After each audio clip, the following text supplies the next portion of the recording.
งกุหลาบจงเหมือนคำเว้าที่อายและสาวเคยเว้ากันมาอย่าลวงให้อายนี่เสียน้ำตาเงินน้ำความหนาของอายลมจมน้องควันตาจงสงสารหากน้องเห็นใจอายนั้น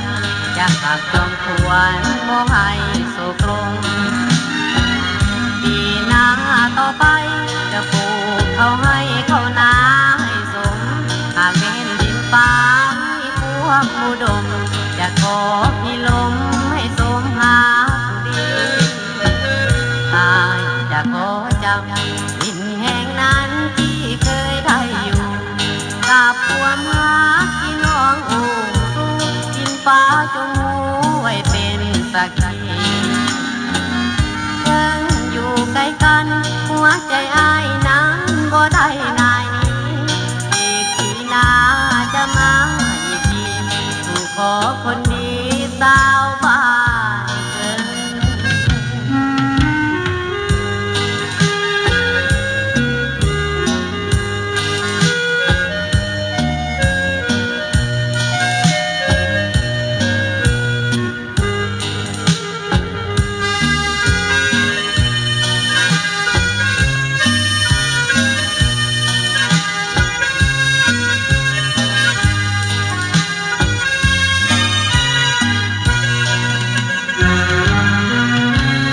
น้อ